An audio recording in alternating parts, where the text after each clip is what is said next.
Hello guys, welcome to Trimurti blog. আমরা এই মুহূর্তে বেরিয়ে পড়েছি, বিষ্ণুপুরের দিকে রওনা দিয়েছি। যাই হোক, এত রোদ চারিদিকে, এত আমরা বিরিয়ানি খেতে যাচ্ছি। বাকিটা দেখো তোমরা কি হচ্ছে কি না হচ্ছে, লাগাতে পারছি না আপাতত। ব্লগটা আপনারা কন্টিনিউ করুন, দেখুন, ঠিক আছে? তারপরে পরের ভিডিওতে আমরা আসছি, দেখাবো। সাথে আছে অনিকেত, বিবেক, আচার্য আর আমি বং গাইস, আকাশ, ঠিক আছে? তো ব্লগটা দেখতে থাকো আর এনজয় করো। আমরা এখন পেট্রোল পাম্পে, পেট্রোল পাম্পে এসেছি। পেট্রোল নিতে হবে, কারণ বাইক একটু কম আছে। বাইকেরও তো খাবার দরকার, বাইকের তো খাবার দরকার। আমরা তো কিছু করলে হবে না, বাইকটাকে একটু ই করা যাবে।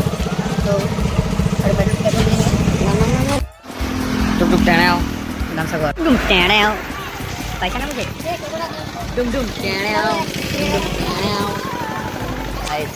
ডান্সা কর।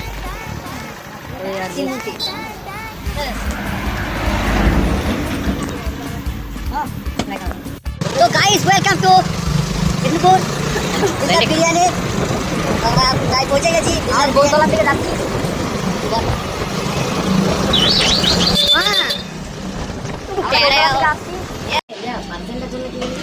পার্সেল করবো না বস। বাবা ওটা গাড়ি চলে এসেছি, মিলদার বিরিয়ানিতে খেতে এসেছি। ভাই আমরা এতটা অরবিক্রম করে বিষ্ণুপুরে বিরিয়ানি খেতে এলাম। রিভিউটা কি? সেই বিরিয়ানি মানে কোনো তুলনা হবে না একদম। আমরা যে বাচ্চাটা খেতে এসেছি এই করে মানে সব জানি পয়সা সেই দাম পড়েছে। গাইস, ক্যান ইউ ইমাজিন আমরা কি করে ফেলেছি? কোথায় ছিলাম? মধুবনে। হঠাৎ করে চলে এলাম বিষ্ণুপুর। এখন ভাবছি 50টা কিলোমিটার কি করে যাব। 50 কিলোমিটার না আমার গাড়ি চালাবার ক্ষমতা আছে, না এর আছে।